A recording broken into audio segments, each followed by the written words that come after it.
Hello, everyone. Welcome to your Wednesday. Welcome to day 3 of the Emotional Detox with Melissa Brown. I am your soul love coach, and we've been having a fabulous time. I don't know about you, but I am feeling hyped. I am feeling ready, and I hope that yesterday really lit a fire under you. I hope that you have been bold and bodacious enough to tell the truth, first of all, to yourself, and then to kind of start getting yourself prepared for conversations that you probably need to have with a few people in your life.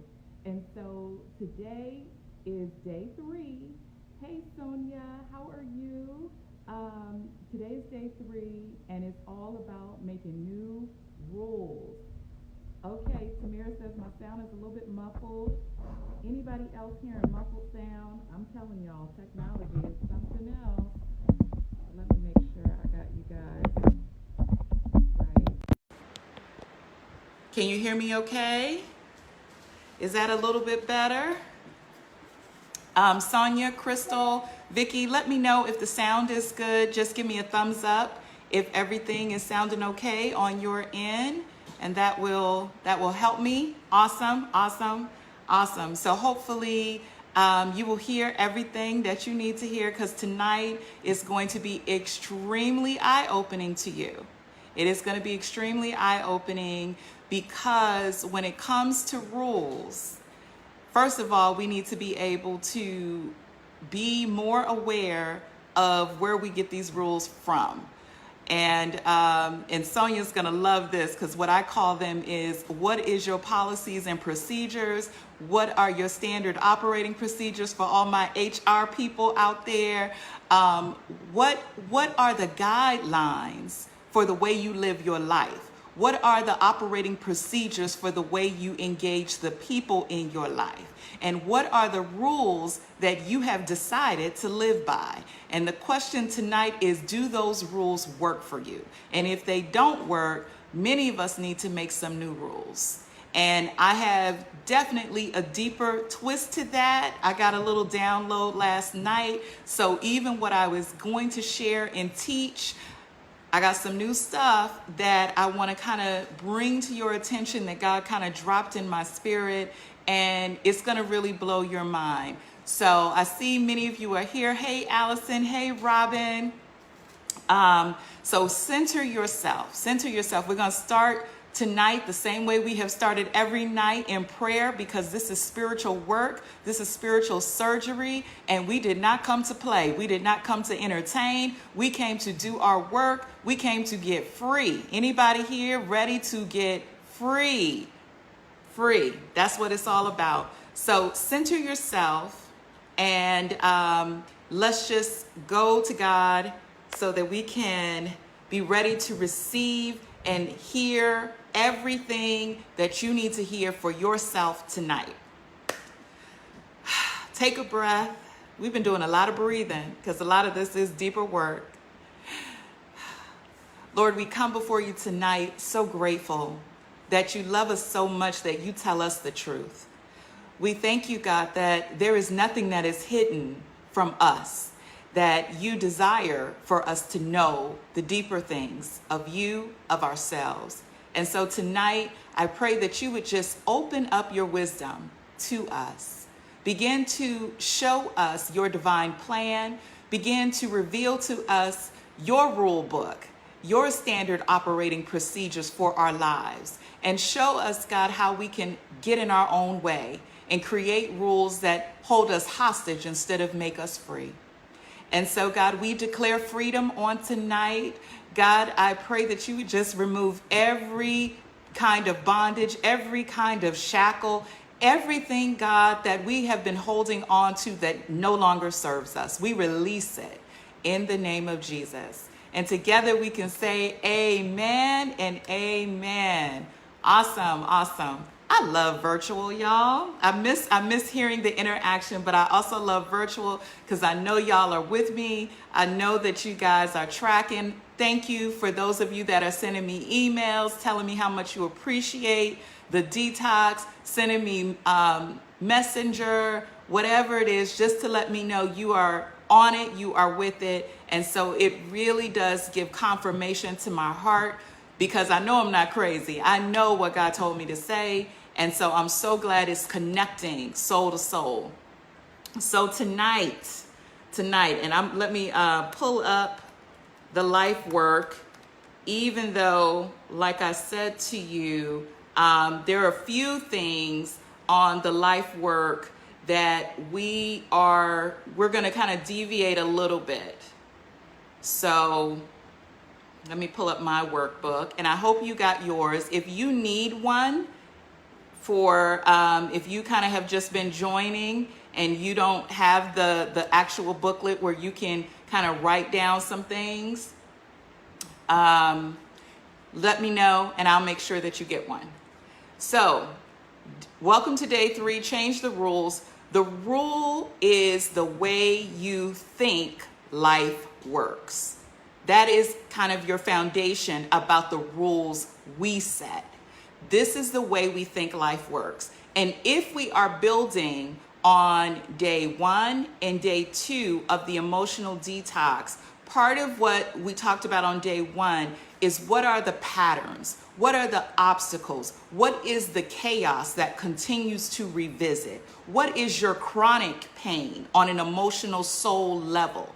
And whether or not it shows up through your love relationships, whether it shows up through your money, whether it shows up through your job and your sense of purpose, your mindset, whatever that thing is, your point of pain that you continue to revisit, it is connected to your soul wound. And so we talked about yesterday telling the truth, that recognizing that a lot of our patterns and a lot of what we do is to kind of soothe ourselves and to try to medicate the pain that we experienced, as we talked about on day 1. And so we tell ourselves stories, aka lies. We tell ourselves things that are not true, so that because we are afraid and we have this need that we are constantly trying to meet. And a lot of that need, you can go back and listen particularly to day 2, where I really break down what the soul wounds are, because there are 4 major soul wounds. But in general, we have a need for love, we have a need for acceptance, we have a need for other people to show up for us, and we have a need for safety and security. And so a lot of our decisions that we are making in our lives are based off of that need, that place that we were injured early in life, before the age of 10, that we have kind of said, ooh, my father wasn't there, or I may have been violated, or I may have had a loss. I may have had my parents, but nobody really cared enough about me to nurture me and love me and hug on me and tell me I was special. And so there is still, even though you didn't get those things that everybody needs, by the way, even though you didn't get those things, the need for it doesn't go away when you turn 18, right? The need doesn't go away. Even if you tell yourself, because a lot of us, we kind of build the wall and we say, I don't need that anyway. It's particularly those in relationship. How many of you have gotten hurt and your default is, I didn't need that anyway. I didn't need a relationship. I'm good by myself. Knowing good and well that you are meant to be connected. You are meant to be in relationship. So regardless of what we may tell ourselves, the need is still there. And so part of the rules, and this is 2-part download, because God gave me this part this morning. If you were to write down on a piece of paper, this is not on the life work, by the way, there are 4 areas that God kind of showed me in terms of rules. The areas are men, money, your body, and your power and presence. Let me say that again. 4 areas 4 areas, and we're going to kind of be doubling back on this. There are 4 areas that you have probably, because of the soul wound, have set some rules around men, money, your power and presence, and your body. Okay? So now let me explain to you. Part of what a rule is on a soul level is really a belief. I said that. That's really the first line. Your rules are based on the way you think life works. And when you talk about the way I think life works, it has to do with what I believe to be true, whether it is actually true or not. So let me present it to you again. And this is just for you to give some thought to on a deeper level. Nobody else listening. Tell the truth to yourself. What do you really believe to be true about men, about money, about your power and presence, and your body? Based off of the areas, because if you really want to know what you believe to be true, not what you tell other people is true, but if you want to know what you believe to be true, I want you to look at those 4 areas of life and how you engage them. How do you engage men? How do you manage money? How do you look at your body? What do you say about your body? And how do you negotiate your sense of power and presence when you walk in a room? That will tell you what you believe. And again, part of our beliefs, we're still talking about rules. The beliefs are developed very early in life when we were injured and we made some decisions about how life works based off of an experience that I had. So for example, and those of you that are on the email list, you got one of the sisters, I didn't share her name, but I just kind of gave you a gist of part of her breakthrough was telling the truth to her father and her husband. And so, but first she had to tell the truth to herself. And so many of you are dealing with marital disruption, relationship disruption, issues with men chronically in your life. And it is not a secret that very often, whatever your issue is with a man stems from your relationship with the first man in your life. Just basics. That's just basic. And so I want you to be able to connect the dots. So part of what happened with her is she had been wanting to have a conversation with her husband.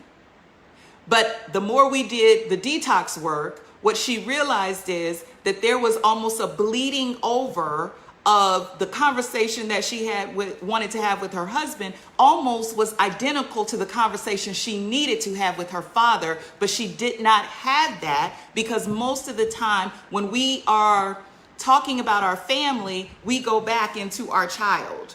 Even if you're grown, we have a tendency to relate to our parents as if we're 12 years old all over again, even though you're 42.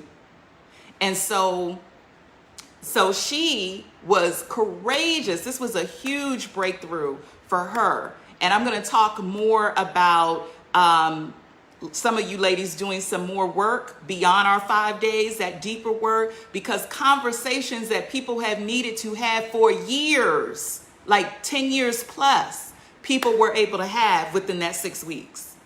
People were stepping into their power that they had been giving away and opting out of. People were able to do that within 6 weeks. Stuff you hadn't been able to do somehow in the structure of a group, with the support of the sisterhood, with understanding your own patterns and how we get in our own way. All of a sudden, people felt strong enough to say what they needed to say and deal with what they needed to deal with. So I'm like, woo, that's why this work is so important to me. But what I want you to see is that the person I'm talking about, she made some decisions about men when she saw infidelity in her father as a kid.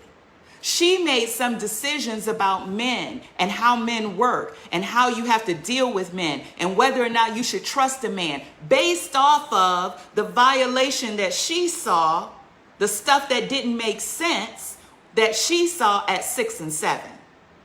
So you can be well grown, you could be married, you could be, and a lot of what we saw, a lot of our experiences early in life, they helped us to develop our own rule book about how life works. So if you grew up with people rejecting your body, telling you that you didn't look right, talking about you, it is no wonder that if you have not dealt with that, if you have not processed that, if you have not acknowledged that pain, if that's just been stored somewhere in the emotional file cabinet, you have developed some unspoken rules about your body. And many of us have rules in our lives that don't work, that really are against us. And so tonight, it is all about dismantling these slave rules that keep you bound, that keep you a hostage. So whether or not they deal with the area of men, whether or not it deals with the area of money, some of us have holes in our pocket because of our experience, because of our wound that's connected to safety and security and us not having it, that we made up the rule that we're not ever going to have anything. And so as a result, there is an unconscious rule in your mind that won't allow you to hold on to anything that you have, that won't allow you to hold on to what you got, because there is an unspoken rule that says you don't deserve to have it. Am I talking to anybody? So you may not be aware of it, but there are some unspoken rules that you have been operating by. And the other thing that I have noticed and that I have seen as we did the deeper dive work is many of these rules are generational. Am I saying something to you? I want you to think about, am I doing things just the way my mother did them? As much as you have said, because we have all said it, as much as you have said, I'm not going to be like her. Oh my gosh, I love my mother, but I'm not going to be like her. Are you following suit? Are you doing exactly following in the pattern just like your mother did? Are you in a loveless marriage tolerating bad behavior just like your mother did? Are you working yourself into the ground just like your mother did? Are you helping everybody at the expense of yourself, just like your mama did and your grandmother did and her mother did? These wounds are generational. It is not just you. And that is why this work is so important, because you are the one who will break the cycle. Many of you that are listening, you have a daughter, you have a son. Do you want these same kinds of shackles visited upon your daughter? Do you want your son to be doing the same kind of stuff that you've been doing, or the kind of acting like the men that you have exposed to them? Because every relationship, like I said, becomes a mirror. It becomes a movie, because everybody is watching you, even when you think they're not watching. That is like the biggest lie for those of us who are in marital relationships that are dysfunctional. When you are like, oh, the kids don't know, we don't, argue around them, we kind of keep stuff hush hush, but we're together with them. People can feel funky energy. You can feel it. I don't have to ever hear you argue, but I can sense whether people are on one accord or not. You can sense whether people love each other or not. You can feel the energy of it. So you're not hiding nothing. We're not hiding nothing. And kids are not going to do what we say. They are going to do what we do. And you are showing your daughter, your son, based off of the rule set that you have, you are telling them this is what you do. You let people walk all over you. This is what you do. You are showing them what a woman is. This is what you do. When people hurt your feelings, you don't say anything. Or when people hurt your feelings, you yell, you cuss, you scream, you throw stuff at the wall, but you don't do anything. You don't hold anybody accountable. This is what you do. Are you doing exactly what you saw another woman do in your family line? Okay? So you got to decide you're breaking the cycle. You're breaking the cycle. You have to decide that I am not going to struggle the same way my mom struggled because she was too afraid to step out. You got to decide. So I want you to be aware, generational patterns. I want you to be aware of the rules that you created as a result of the wound. So as a result of this, you may have decided you will never love again, even though you're in a relationship. And so sometimes we can block the love because of our unspoken rules of I'm not going to never let anybody get that close to me again because I've decided, my rule book says I will never be hurt again. My rule book says it. So what are your unspoken rules? Now, this is the thing that I went to bed with last night. Hey, Kathy, love you. This is what I went to bed with. And for those of you that are familiar with the work of Carolyn Meese, and she has a book called Sacred Contracts.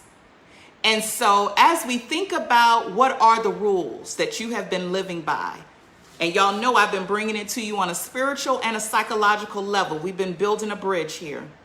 On a spiritual level, do you understand that there is a sacred contract in place over your life? I don't think many of us understand that.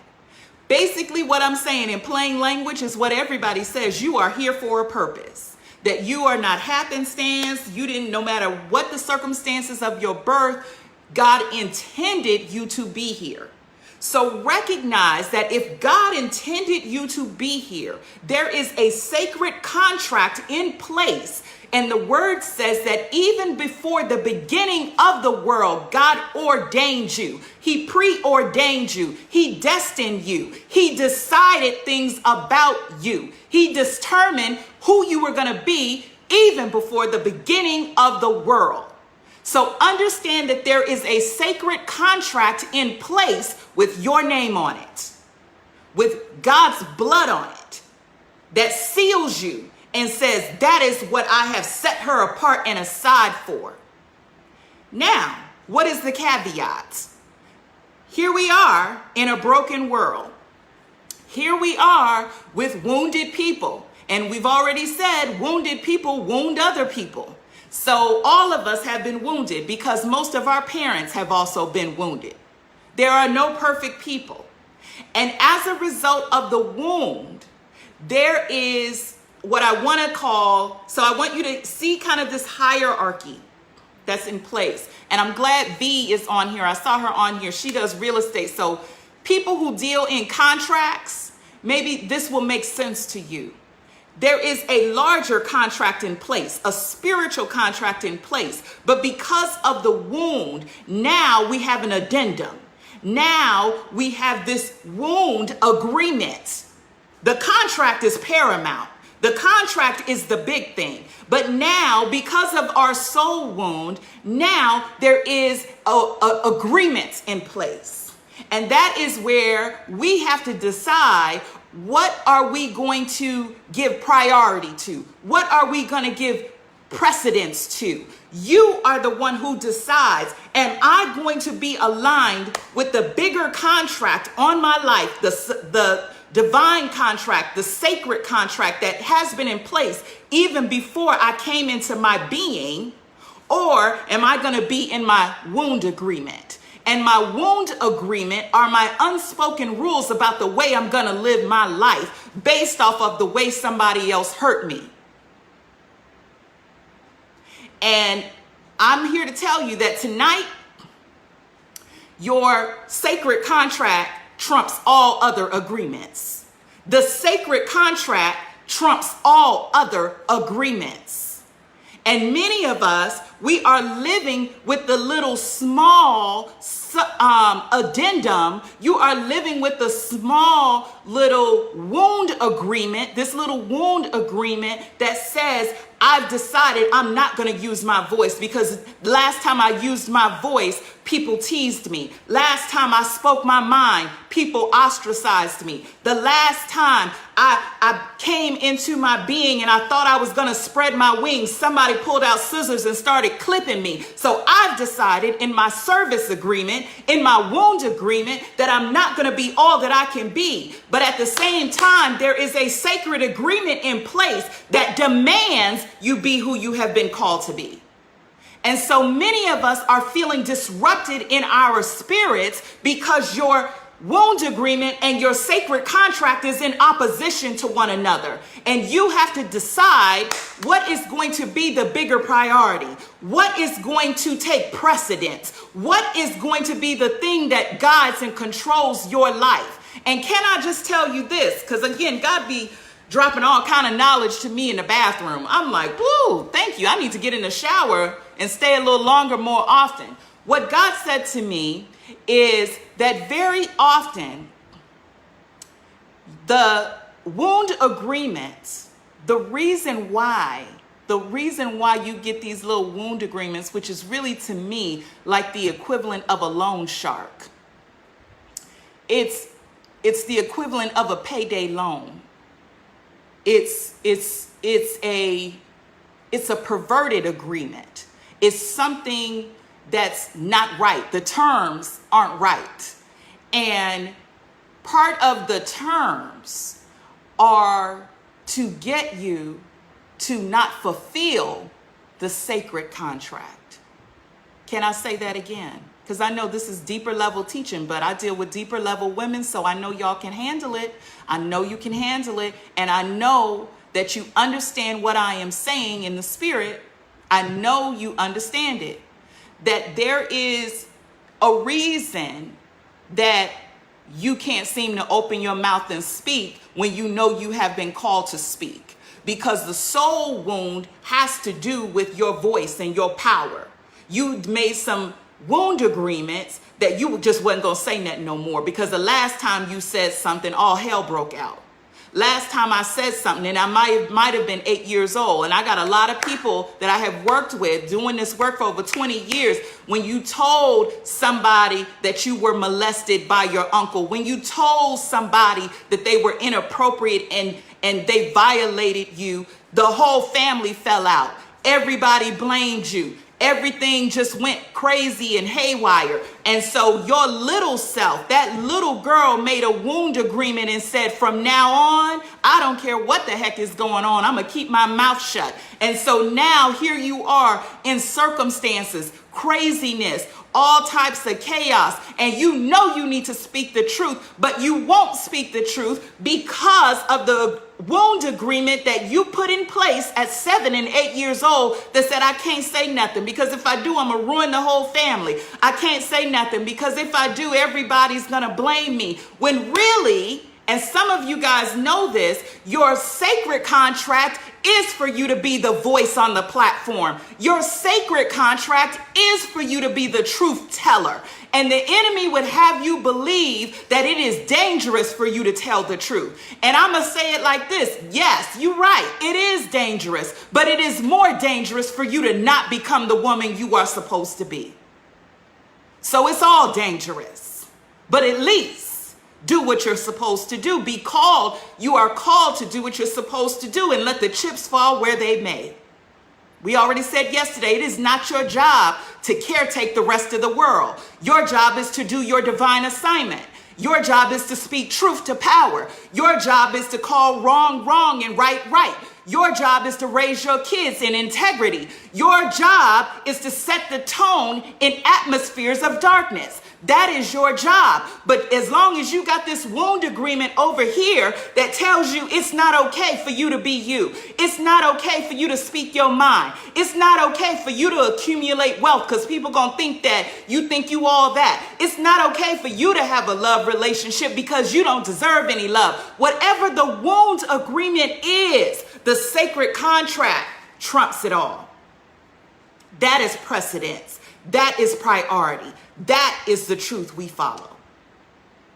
So that's what got dropped on me all just last night. And we already at 8:35, y'all, for those on the East Coast. So I want you to hear, again, what I'm saying, because this is deeper than just whether or not you're going to let a man pick you up late for a date. We ain't talking about those kind of rules. We talking about deeper level rules, deeper level guidance system about the kind of woman that you have agreed to be. And I want to remind you that there is a contract in place in the heavenlies that has your name on it. And you already know there is an inner knowing within all of us that knows who you are supposed to be. I know that I am called to heal and empower. I know it. I know it like I know my name. I know it like I know I'm a woman. I know it like I know my children. I know what I am called to do. And so I am not confused when my heart gets attacked. I am not confused and misunderstanding when I am tempted to shut it all down and not do anything because I feel so broken and I feel disqualified to heal anybody because I'm the one who needs the healing. I understand that my sacred contract is under attack. And the temptation is to go with the smaller wounds agreement, to disqualify yourself and say, I guess I'm not supposed to do it.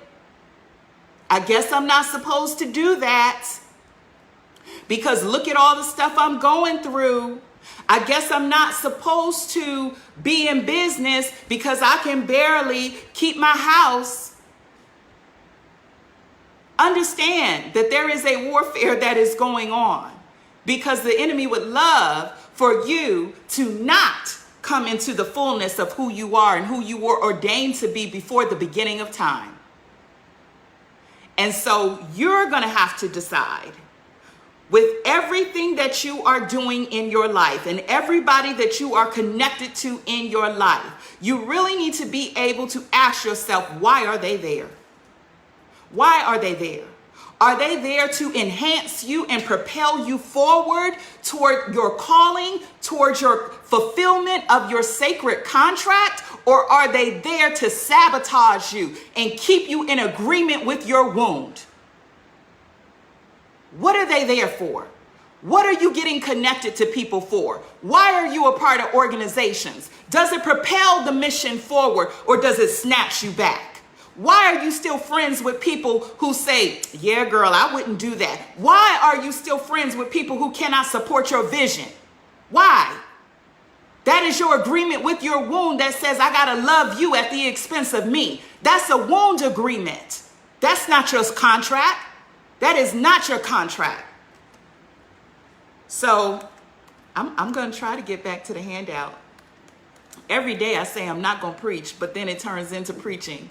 But that's who I am. I understand that there is a contract in place that says you're going to preach the word in season and out of season, whether they want to hear it or not. You're going to preach it. You're going to preach it from every corner. You're going to preach it if you got to do it on Facebook. You're going to preach it if you got to write it in a blog. You're going to preach it no matter where you are because you cannot escape who you have been called to be, whoever that is. So if you are a teacher, you better teach. If you are a writer, you better write. If you're a singer, you better start singing. I don't care whatever your circumstance is, divine contract is in place and it has your name on it. And so that's the rule book that you better follow. You better stop being distracted by all of this other stuff that is going around trying to get you away from your purpose, trying to discourage you and tell you that you ain't worthy of what it is that you have been assigned and equipped to do already. I'm going to stop talking. Let me go back to the handout. But I know you're tracking with me. I know you're tracking with me. So I want you, this is your homework for tonight. What are the rules that these soul agreements that you made with yourself that have been keeping you stuck, limited, less than who you desire to be, who you know you're called to be. And I want you to look at, is this your rule or somebody else's? Because like I said, a lot of these rules are generational. A lot of these rules are generational. It was really your mother who was supposed to be the entrepreneur, but she never made it. And now the baton is being passed to you. And you're going to have to decide whether or not you're going to step up to the plate. She didn't have what you had. She didn't have Facebook Live. She didn't have personal development library. She didn't have a coach and a counselor and female pastors and all. She didn't have that, but you got that.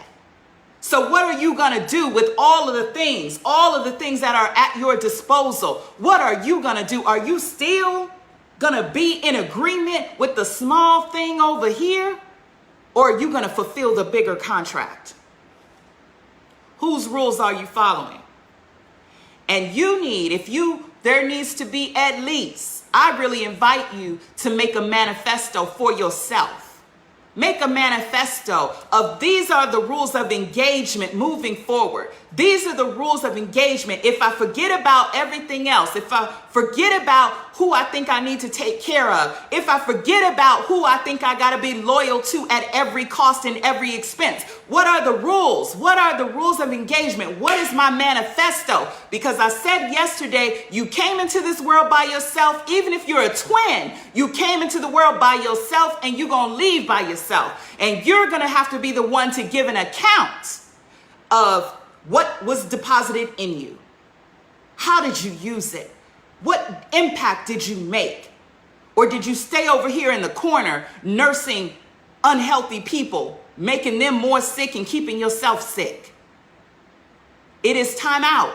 It is time out. We need to have some new rules, new manifesto, because there is a divine contract in place and I must fulfill it.